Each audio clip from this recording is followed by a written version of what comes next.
भाई आप कोई भी आदमी, इस देश का पढ़ा लिखा आदमी, साधारण आदमी के सामने है, इस सब को पता है कि ये कोई केस नहीं है, कुछ भी गड़बड़ हुआ नहीं है, ये एक राजनीतिक मुद्दा है। और एक व्यक्ति को जब आप सामने से नहीं लड़ना चाह रहे हो तो आप उसे षड्यंत्र करके जेल में डाल दिए, जेल में डाल दिए। अभी पीएमएलए का स्पेशल कोर्ट में स्पेशल जज ने वो जो उसमें आदेश दिए हैं, उस आदेश को आप पढ़िए।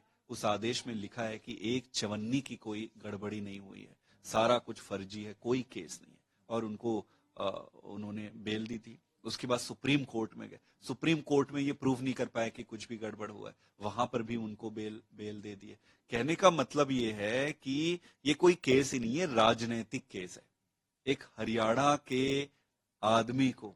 और मैं एक बात बता दूं कि हरियाणा की मिट्टी में कुछ तो है खास, कुछ तो है खास यहाँ पे, कि इन हरियाणा के अब बेटा केजरीवाल गुजरात जाते हैं, गुजरात में इतना प्यार मिलता है, मध्य प्रदेश जाते हैं, मध्य प्रदेश में प्यार मिलता है, छत्तीसगढ़ जाते हैं, छत्तीसगढ़ में प्यार मिलता है, दिल्ली में लोगों ने आशीर्वाद और प्यार दिया ही है, पंजाब में लोगों ने आशीर्वाद और प्यार दिया ही है। तो क्या हरियाणा की जनता अपने बेटे को प्यार नहीं देगी? प्यार देगी। और इसी के डर से षड्यंत्र करके उनको रोका गया।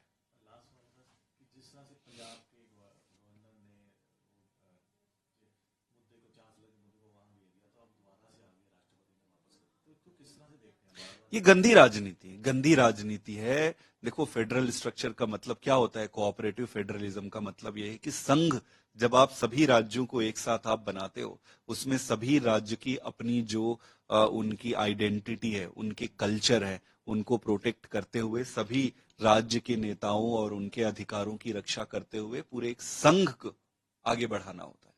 आज बीजेपी क्या कर रही है? उन सारी मर्यादाओं को लांघ रही है, उन मर्यादाओं को लांघ कर ऐसे ऐसे काम, ऐसे ऐसे कदम उठवा रही है अपने ऐसे संवैधानिक पदों में जो लोग बैठे हैं, जिन पर हम सीधे तरीके से कमेंट भी नहीं कर सकते, क्योंकि उनका मान रखना पड़ेगा, मान रखना पड़ेगा। इसलिए हम कुछ बोलना नहीं चाहते हैं, क्योंकि अंत में ये भाजपा का नुकसान नहीं है, अंत में किसी का, देश का नुकसान है, देश के लिए। इसलिए कुछ ज्यादा बोलना नहीं चाहते, लेकिन भाजपा को यह समझना पड़ेगा कि आप अपने फायदे के लिए देश का नुकसान कर